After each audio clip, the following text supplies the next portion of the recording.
La mayor parte de la gente que no cree en Dios, desde hace varios años, se han llegado a acostumbrar tanto a esa idea que ya nunca llegan a preguntarse cuáles son realmente las implicaciones de que yo no haya creído en Dios o de que actualmente yo no crea en Dios. Eso es lo que vamos a tratar. Porque mucha gente dice, bueno, ¿sabes qué? No me importa si existe o no existe Dios. Yo voy a vivir tal como estoy. Pero no se hacen esa pregunta. No saben que todo aquello que sembramos lo tenemos que recoger. Y que las ideas fructifican en el cerebro, para bien o para mal. Ellos piensan que solamente así están contentos y felices. Y pues mi maestro me dijo que él no creía en Dios, o en la universidad casi no creíamos en Dios y nos reímos de los que creen en Dios. Pero vuelvo a repetir, vamos a enfocarnos en las consecuencias de la vida sin Dios. Así pues, tratar de demostrarle a alguien la existencia de Dios, debemos ayudarle antes a preguntarle por qué es importante, vital y razonable creer en Dios. Creer en la existencia de Dios es un asunto que debe ocupar el centro de nuestra vida. Llega a las fibras más íntimas de nuestro ser. Y la pregunta de la existencia de Dios es la más importante que cualquier persona pueda hacer. Cuando llegan los jóvenes a decirnos a nosotros, los pastores, muchas veces, pues me quiero casar y quiero formar una nueva familia, etcétera, etcétera, les hacemos dos preguntas que son las más indispensables para poder garantizarte o darte un fundamento fuerte, profundo de tu destino, de tu vida, de tus hijos y de la familia que vayas a formar. Y la pregunta es, ¿tienes a Jesucristo en tu corazón? No te vayas a casar, joven que me escuchas, con una muchacha que no estás seguro que tiene a Jesucristo en su corazón. No te vayas a casar, muchacha, con un muchacho que no está segura que tiene a Jesucristo en su corazón. Porque cuando comienzan a decir, es que se va a convertir en la luna de miel, es donde menos se va a convertir. O se va a convertir a los 2 o 3 años, y con esa ilusión vana y vaga, entras a una dimensión que es el matrimonio, que es la dimensión donde más responsabilidades tenemos delante de Dios. Así que en Mateo capítulo 16, Cristo, sabiendo que esta pregunta era la más importante y la que sus discípulos también tenían ellos que comprender, dice en el capítulo 16, versículo 13 al 17, estas palabras. Mateo 16, 13 al 17. Dios motiva a sus discípulos, Jesucristo, a hacer esta pregunta. Él les dijo, versículo 13 al 17 de Mateo 16. Viniendo Jesús a la región de Cesarea de Filipo, preguntó a sus discípulos diciendo, ¿quién dicen los hombres que soy yo? ¿Qué han oído por ahí? ¿Qué es el Hijo del Hombre? Ellos dijeron, unos dicen que eres Juan el Bautista, otros dicen que eres Elías, y otros Jeremías, y alguno de los profetas. Él les dijo, ¿y ustedes, quién dicen que soy yo? Respondiendo Simón Pedro, dijo, tú eres el Cristo, el Hijo del Dios viviente.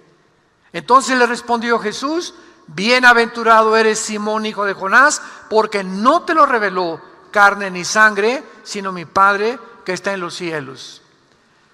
Y actualmente tú has notado como joven principalmente que les preguntas a tus compañeros o en la escuela, a los maestros, periodistas, políticos, cantantes, artistas, ¿quién dices tú que es Cristo?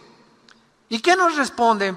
Pues para mí es uno de los grandes líderes religiosos. Y lo clasifican entre Buda, entre Mahoma, entre Mahatma Gandhi y entre todos los demás líderes religiosos. Otros te dicen que llegan al colmo, es que fue el más grande revolucionario. Y es el que realmente apoyó el comunismo, porque él venía por los pobres y porque él no quería y él odiaba a los ricos. Todas estas respuestas son una ignorancia impresionante. Otros dicen, bueno, fue un gran maestro de moral.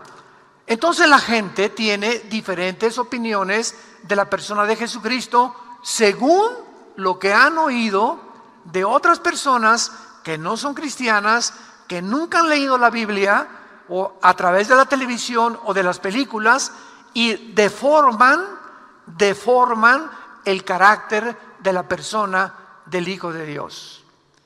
Y esta pregunta es la más importante que tú tienes que contestar. Si alguien te preguntara ahorita en una entrevista afuera, ¿tú quién dices o quién crees que es Jesucristo? Y tú haces esta respuesta, pues yo pienso que fue como el Che Guevara, o un revolucionario, un gran maestro de moral, un gran líder religioso. Esto significa que no conoces a Jesucristo como tu Señor y como tu Salvador. Simplemente es una figura pública que impactó el mundo de diferentes maneras, pero tú no has entendido quién es Él. Y cuando Cristo le dice a Pedro, bueno, eso es lo que dice la gente, dicen que soy profeta, que soy Elías, pero tú Pedro, ¿quién dices que soy yo? Y Pedro le dijo a Jesús la declaración más grande que podemos escuchar: tú no eres ni Elías, ni el revolucionario, ni el irreligioso, tú eres el Hijo de Dios. Y Pedro se sorprende porque en ese momento Jesucristo le vuelve a contestar.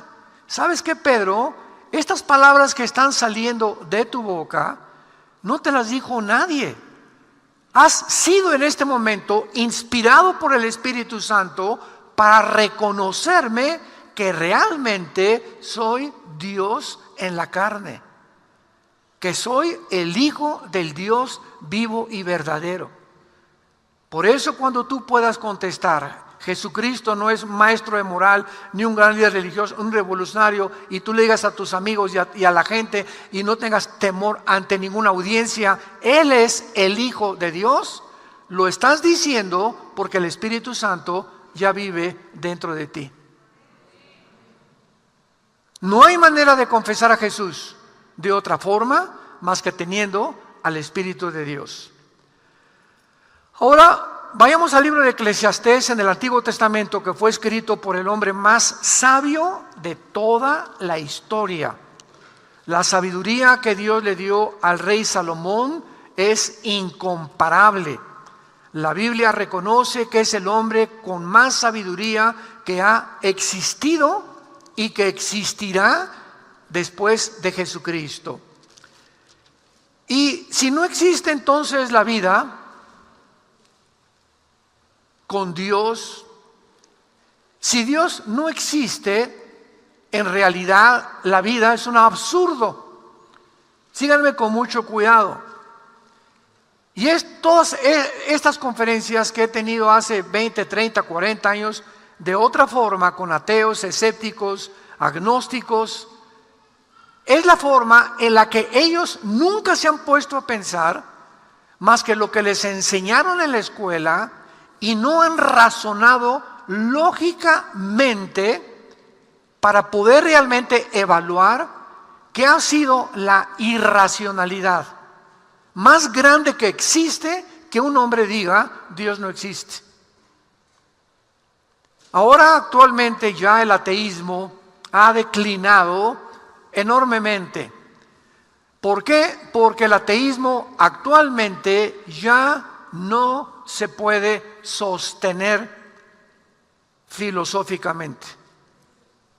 Ya es imposible sostener filosóficamente. Y hace 3000 años en un salmo, Salmo 14, ya David decía: dice el necio en su corazón, no hay Dios. Cuando una persona dice que no hay Dios, le preguntas, ¿verdad? ¿A dónde lo fuiste a buscar? ¿Qué te hizo concluir que Dios no existe? Mi compadre me lo dijo, o mi amigo en la escuela, o el maestro que me está enseñando civismo, me está enseñando filosofía, dice que es un absurdo la existencia de Dios. Pero nunca, ahí se quedan con esas respuestas y nunca investigan de una forma lógica qué implica que Dios no exista y a dónde vas a llegar si mantienes esta ideología en tu corazón. En el capítulo 2 de Salomón, cuando Salomón vivió como un multimillonario, un trono de oro, más de 1000 mujeres. Tenía el lunes a Miss México, el martes a Miss Guatemala, el miércoles a Miss España, el jueves a Miss Francia, solamente para darles a entender de aquellas personas que dicen: no, si yo tuviera 2 o 3 estaría más contento que con la que tengo ahorita. Y siempre estamos moviendo nosotros a que podemos encontrar algo mejor que Dios. Y cuando Salomón tuvo eso y Dios le dijo: ok, te voy a dar permiso que tú tengas todas esas mujeres. Te voy a dar permiso que tengas todo el oro del mundo, Salomón. Porque cuando tengas todas esas cosas y todos los vinos y los payasos que tenía y los cantantes que lo estaban entreteniendo siempre, y los viajes que él hizo, etcétera, etcétera, y las relaciones políticas que desarrolló Salomón en el Medio Oriente, después de que tuvo todo eso, escribió el libro de Eclesiastés. ¿Y saben lo que dice en el capítulo 2, versículo 11? Miré yo luego todas las obras que había hecho en mis manos y el trabajo que tomé para hacerlas, y he aquí todo era vanidad y aflicción de espíritu y sin provecho debajo del sol. Cuando levantó estatuas y levantó columnas y levantó asilos y levantó edificios, industrias y empresas, con el lenguaje moderno, se dio cuenta que todo aquello que había hecho no le había llenado el vacío con el cual nacimos todos los seres humanos.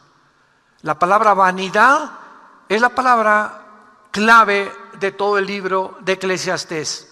Vanidad de vanidades es la vida. ¿Y sabe lo que significa la palabra vanidad en el hebreo? Escríbelo, significa vaciedad. Vacío. Todo está carente de propósito, significado y de valor fuera de Dios en la Biblia. Luego en el versículo 15 dice Salomón: entonces dije yo en mi corazón, ¿cómo sucederá al necio? Me sucederá también a mí. ¿Para qué pues he trabajado hasta ahora por hacerme más sabio? Y dije en mi corazón que también esto era vanidad. Dice Salomón: bueno, si todos vamos a morir, el carpintero va a morir, el pintor va a morir, el sabio va a morir, el presidente va a morir, el cantante famoso va a morir, todos vamos a morir. Entonces, ¿quién puede determinar quién es más grande en medio de nosotros? Todo es vanidad, todos tenemos que morir algún día. ¿Para qué entonces estudio? ¿Para qué entonces trabajo y me afano por levantar un imperio? Ya que levanto el imperio, ya soy dueño, ya tengo casas, ya tengo empresas, etcétera, etcétera, y me rodeo de todas estas cosas. Mi esposa me dejó, mis hijos están diciendo: estamos esperando que se muera el viejo para quedarnos con la herencia. Y cuando llegan todas estas personas a este punto, descubren que su vida fue un vacío. El más grande rock and rollero del siglo XX, Elvis Presley, rey del rock and roll, antes de cumplir 50 años, tenía una fila de mujeres en la esquina de su casa en Memphis, Tennessee, esperando acostarse con él, pasar una noche con él. Pero así una fila de mujeres, puras muchachas jóvenes, guapas, bonitas, que querían tener una relación con él. Él se encontraba, mientras en su casa, comenzó a engordar, comenzó a drogarse y comenzó a tener relaciones homosexuales con uno de sus guardaespaldas. El rey del rock and roll, sus últimos shows en Las Vegas, ya no sabía lo que estaba diciendo, balbuceaba y hablaba tonterías. Un día a las 12, 1 de la mañana, en su casa, se levanta de su cama, le da una especie como ataque al corazón y muere en el baño, sentado en el migitorio, ahí sentado con la Biblia en Primera de Tesalonicenses capítulo 4, donde dice que Cristo viene a arrebatarnos algún día por nosotros. Él conoció el Evangelio y supo el Evangelio, pero nunca se entregó al Evangelio ni a seguir a Jesús. Y tuvo todas las mujeres, era el rey del rock and roll. ¿Y quién fue el rey del pop? Tu ídolo, Michael Jackson. ¿Qué pasó con este muchacho? Un fenómeno. Dios le dio un talento como Elvis Presley, la voz, y este muchacho como bailarín es un talento que viene de Dios. Y le dio ese talento y no ha habido una persona con esos bailes como Michael Jackson. Impuso un nuevo estilo de bailar. ¿Y qué pasó con este muchacho? Cuando ya estaba con todo, construyó una Disneylandia en su casa.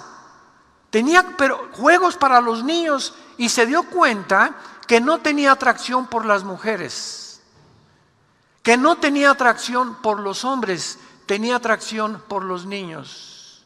Era un pedófilo, un pederasta. Violó a más de 35, 40 niños. Y los invitaba a su casa y los papás se los prestaban. Oye, vas a pasar vacaciones con Michael Jackson. ¿Qué niño no quiere estar ahí en los juegos y en las rebaladías que tenía y en los tratos y los videos que tenía? Y violaba a los niños en su cuarto. Y después de que él muere, sacan a la luz, las coladeras se abren, porque no hay nada que pueda quedar encubierto, y descubren que el artista al que todos admiraban, era una persona enferma, que al morir, él dijo: yo no sé si soy hombre o soy mujer. Todos estos ejemplos simplemente nos muestran que nosotros adoramos y admiramos a gente que creemos que porque tienen fama y publicidad y dinero, han logrado el éxito en las vidas. Y la Biblia nos dice todo, absolutamente lo contrario. Dice Salomón en Eclesiastés 2, versículo 22 y 23, porque ¿qué tiene el hombre de todo su trabajo y de la fatiga de su corazón con que se afana debajo del sol?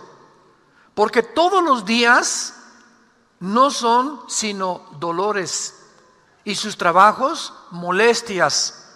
Aún de noche su corazón no reposa. Esto también es vanidad. También esto es vaciedad, dijo Salomón. Ahora, cuando estamos hablando de que una persona que no tiene a Dios no tiene un propósito ni significado en su vida, ¿qué queremos decir? En primer lugar, la palabra significado significa algo verdadero por lo cual tú quieras vivir. Es lo que significa: mi vida tiene un significado. Actualmente la mayor parte de los jóvenes en el mundo entero no tienen un significado para vivir. Es impresionante en Estados Unidos y en Europa y en Japón principalmente la cantidad de suicidios de muchachos entre los 12 y los 23 años de edad. Nunca en la historia el índice de suicidio había aumentado tanto. Jóvenes que no tienen un significado y que no creen que haya un significado para seguir viviendo. La pregunta es: ¿cuál es tu significado o qué crees que te va a dar significado en tu vida? ¿Hacerte rico, dinero? ¿Es lo que la mayoría de la gente cree? ¿O